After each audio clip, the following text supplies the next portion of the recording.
tunachotafuta sisi hapa ni ushindi wa heshima wa Daktari Samia Suluhu Hassan.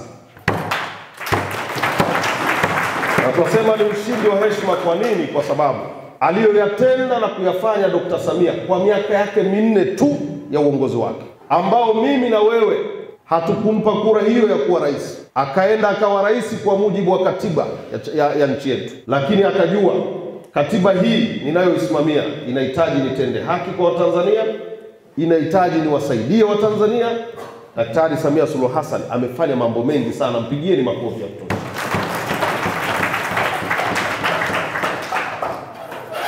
Na ndugu zangu, mimi niwaambie wanachuo, viongozi wangu wa tawi, viongozi wa wilaya, hatutakiwi kuwa waoga, hatutakiwi kuwa wanyonge wa kusema mama huyu ameupiga mwingi, haijawahi kutokea.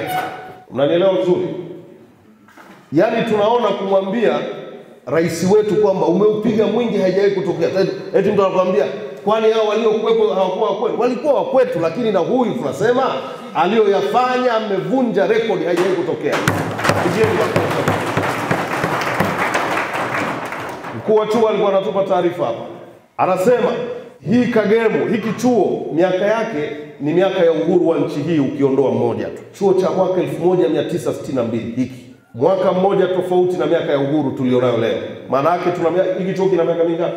Hamna historia, hamna kumbukumbu. Lakini mkuu wa chuo anasema kwa miaka mingi sana chuo hiki kilikuwa kimechakaa. Uongo kweli? Inawezekana hawa ninyi msijue kwa sababu ninyi mmekuta maboresho yamefanyika. Lakini najua mwaka wa 3 wanajua. Kuanzia mwaka 2022 fedha iliyoingia ya ukarabati wa chuo chetu peke yake milioni 700. Milioni 700. Fedha ambayo ni nyingi kuliko fedha iliyotoka kwenye chuo hiki zaidi ya miaka 20 iliyopita. Piga makofi kwa Dr. Samia Suluhu Hassan. Kwa tukisema mama ameupiga mwingi, mama amefanya vizuri, wala watu wasituhoji. Kwanza kutuambia kwani waliokuwepo si walikuwa wana CCM wenzenu? Ndio walikuwa wana CCM na wao walifanya kwa nafasi yao, lakini tunasema Daktari Samia Suluhu Hassan amefanya na kafanya tena, tumpigie makofi ya kutosha. Na ndio maana tunasimama kwa ujasiri na kusema tunatakiwa tukapige kura za heshima. Tukampigie kura za nini? Za heshima. Juzi kwenye uchaguzi wa serikali za mitaa, niwashukuru kwa sababu na ninyi mlishiriki. Uongo kweli? Mlipiga kura za heshima kwa chama chetu. Chama kikaenda kikapata ndani ya mkoa wetu 99.7%. Unaona ushindi huo? 99.7. Sasa watu wengine, mfano kuna mtaa mmoja hapa Bukoba mjini, eti sisi tumeshinda, wale wapinzani wanakuja eti kutuomba tuwatangaze wao kwa sababu ya fowara za mama. Tukawaambia ninyi mlisikia wapi? Vitu haviwezekani. Yaani tushinda sisi eti mama akasema fowara, fowara kwenye ushindi. Yaani tumeshinda sisi, tuwape nini? Tunaomba mtutangaze sisi kwa sababu mama alisema fowara, mtuachie hata mitaa 4, hatuachi kitu. Yaani tunakomba hadi mboga.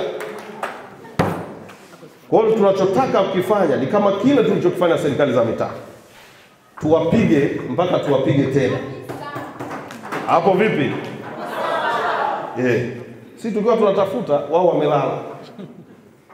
Kwenye kuvuna, yani sawa sana mwanafunzi yuko busy prepo, anajisomea. Akikunguta division 1, yule jamaa aliyekuwa analala hostel anachati tu muda wote, yuko kwenye kuchati na WhatsApp, yuko Twitter na Facebook, anaanza kunungunika kwa nini ukapata division 1. Sisi hapa tuko kazini, tunapambana. Wao wako busy huko, no reform, no election. No reform, no election. Mwisho wa siku election ipo kama kawaida. Wamepigwa 100%, wanasema CCM imetuibia. Haiwezekani.